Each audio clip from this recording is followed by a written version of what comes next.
नमस्कार जी, मैं मनीष स्टडीवर्ड इमिग्रेशन से। एक बहुत अच्छी न्यूज़ है आप सबके लिए रिगार्डिंग ऑस्ट्रेलिया। 2-3 महीने पहले एक खबर आई थी कि ऑस्ट्रेलिया में बच्चा जो है वो अपना कॉलेज या यूनिवर्सिटी या कोर्स चेंज नहीं कर पाएगा। ख़ासकर वो स्टूडेंट जिन्होंने मास्टर्स में जा रहे हैं जो या पोस्ट ग्रेजुएट डिप्लोमा में जा रहे हैं, तो या पोस्ट ग्रेजुएट सर्टिफ़िकेट कोर्स में जा रहे हैं, यानी कि कोई भी पोस्ट ग्रेजुएशन के लिए जा रहा है या पोस्ट ग्रेजुएशन का कोई भी कोर्स करने जा रहा है, तो वो चेंज नहीं कर पाएगा। और ये खबर आई थी कि 8204 एक वीज़ा कंडीशन है और 8204 ए ये वीज़ा कंडीशंस लग के आएँगी और ये अनुमान लगाया जा रहा था कि 1st ऑफ जुलाई से जो भी वीज़ाज़ आएँगे, उसमें ये नई वीज़ा कंडीशन लग के आएगी। और हमें भी उम्मीद थी इस चीज़ की कि हो सकता है कि ये लग के आए, क्योंकि इसका बहुत एक हॉट टॉपिक बना था।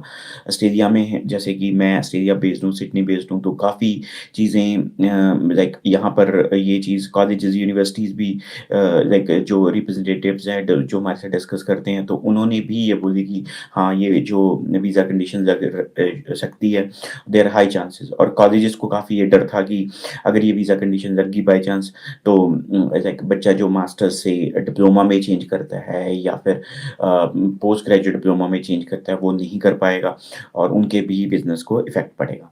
बट जो हमने 1 जुलाई के बाद के जो हमारे कोई 11-12 वीज़ाज़ अभी तक ग्रांट हुए हैं, तो उसमें किसी में भी 8204 वीज़ा कंडीशन नहीं लगी। और जो ज़्यादातर जो अभी अभी हमारा वीज़ाज़ आए हैं, मेजॉरिटी ऑफ वीज़ा सारे मास्टर्स के हैं। तो 8204 वीज़ा कंडीशन अगर लगनी होती या 8204 ए वीज़ा कंडीशन अगर लगनी होती, तो अभी तक लग चुकी होती।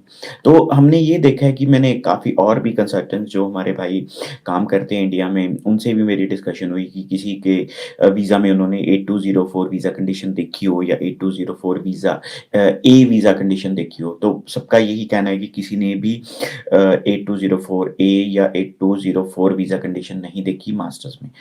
तो इसमें लाइक और वैसे भी ये जो खबर थी या जो न्यूज़ थी, तो कोई पर्टिकुलरली किसी अ लाइक कोई ऐसी इमिग्रेशन की वेबसाइट्स पे भी ये इन्फॉर्मेशन नहीं थी कि ये होने वाला है। ये एक एक सुनी-सुनाई खबर थी, सुनी-सुनाई लाइक इन्फॉर्मेशन थी। इसमें कहीं पे भी वैलिडेटेड नहीं थी ये। तो अभी वो स्टूडेंट्स जो खासकर मास्टर्स में अप्लाई करना चाहते हैं, अगर वो कल को कोर चेंज करना चाहते हैं, यूनिवर्सिटी चेंज करना चाहते हैं, लोकेशन चेंज करना चाहते हैं या फिर मास्टर्स से पोस्ट ग्रेजुएशन में अप्लाई करना चाहते हैं, पोस्ट ग्रेजुएशन डिप्लोमा में या सर्टिफिकेट में, या फिर अगर trade course leading to like PG diploma लेना चाहते हैं, तो these they are possibilities for these things. So आप ज़रूर अप्लाई कर सकते हैं, चेंज कर सकते हैं अपना कोर्स यहाँ आके। अभी करंटली अगर आज की बात करें, तो आज आज की एक सिचुएशन है। हाँ, कल को अगर 2 महीने, 4 महीने बाद अगर कोई वीज़ा कंडीशंस ये लगानी शुरू कर देते हैं 8204, that is a different story, but उसकी कोई उम्मीद नहीं है। क्योंकि अगर लगनी होती, तो क्योंकि ऑस्ट्रेलिया का जो जो फाइनेंशियल ईयर है वो 1 जुलाई से 30th जून तक का होता है फाइनेंशियल ईयर। तो इसी में अगर कोई चेंजेस, बिग चेंजेस आती हैं, वो 1 जुलाई को चेंजेस आती हैं, कभी भी ऑस्ट्रेलिया में कोई भी चेंजेस आएँगी तो। तो इसमें अगर आनी होती, तो लाइक नेचुरली बात है कि जुलाई इनटेक था और अगर 1 जुलाई के बाद के वीज़ा जो ग्रांट किए थे इन्होंने, तो उनमें ये वीज़ा कंडीशन दे सकते थे, बट ऐसा नहीं हुआ। तो इसलिए ब बच्चे जो भी अभी फ़िलहाल उनके दिमाग में ये है कि रेलेवेंट कोर्स अप्लाई करके ही वीज़ा लें और वहाँ जाके हम ऑस्ट्रेलिया जाके चेंज करा लेंगे, तो they can go ahead with their plans. तो फर्स्ट सेमेस्टर है, आपको जिस यूनिवर्सिटी या कॉलेज में आप जाओगे वही निकालना पड़ेगा। फर्स्ट सेमेस्टर का मतलब 6 मंथ्स, तो 6 मंथ्स आपको वही निकालने पड़ेंगे। और 6 मंथ्स में यूनिवर्सिटी आपकी वही या कॉलेज वही रहेगा जिसमें आप गए हो।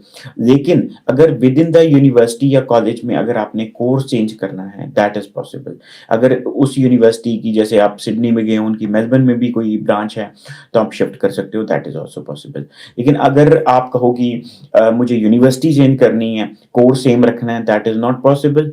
लोकेशन चेंज करनी है, यूनिवर्सिटी नेचुरली बात है चेंज करनी पड़ेगी, कोर्स वही रखना है, that is not not possible. बस कॉलेज, यूनिवर्सिटी पहले 6 महीने चेंज नहीं करनी, उसमें अगर कोई कोर्स, अगर आपका कोई इंटरेस्ट वाला कोर्स उसमें है, फॉर एग्ज़ाम्पल आप आए जी एमबीए में आए, लेकिन करना चाहते हैं मास्टर ऑफ नर्सिंग आप, तो आप एलिजिबिलिटी आपकी मास्टर ऑफ नर्सिंग की बनती है। तो आते सार आप एक एप्लीकेशन दे सकते हैं। अगर एडमिशन्स उनके पास अवेलेबल होंगी, सीट्स अवेलेबल होंगी और वो एडमिशन दे देते हैं, तो वो आपकी फीस ट्रांसफ़र हो जाएगी दूसरे कोर्स में और फर्स्ट डे से ही आप नया कोर्स शुरू कर सकते हैं विद इन द यूनिवर्सिटी। तो ये between you and the university है, आपकी और यूनिवर्सिटी की आपस की बात है। तो आप चेंज कर सकते हैं, सेम लेवल आपको रखना पड़ेगा, मास्टर्स में गए हो तो मास्टर्स करना पड़ेगा, बैचलर गए हो तो बैचलर करना पड़ेगा, इस ये चेंज नहीं कर पाओगे आप।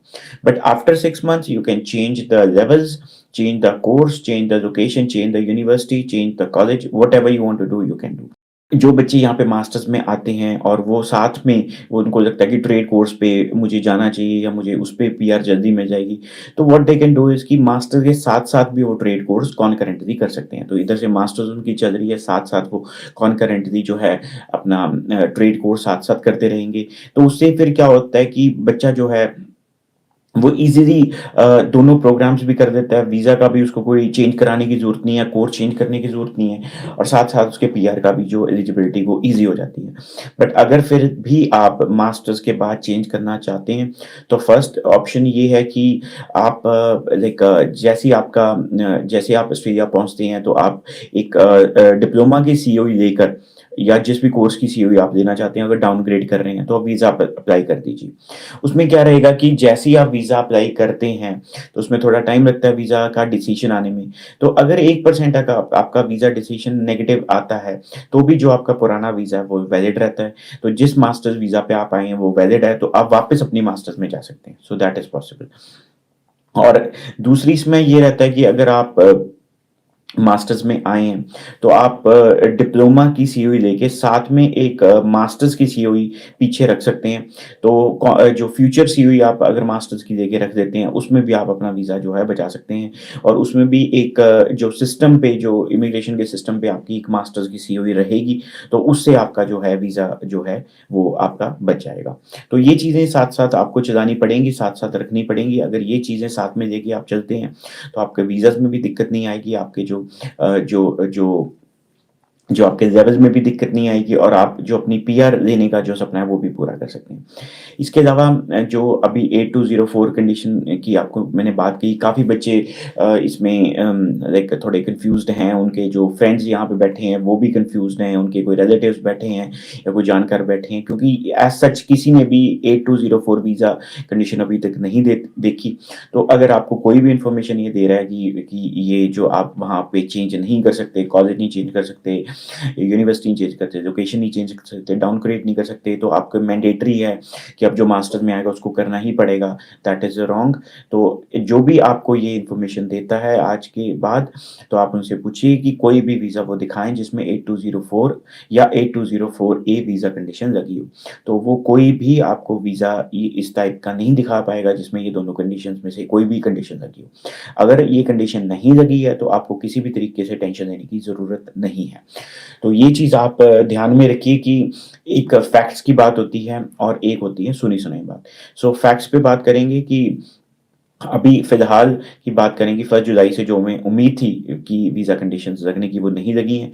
तो ये चीज़ आपके बेनिफिट में है, आपके फ़ायदे के लिए है। तो अगर आप मास्टर्स के बाद चेंज करने की प्लानिंग कर रहे हैं, तो that is possible. Thank you so much.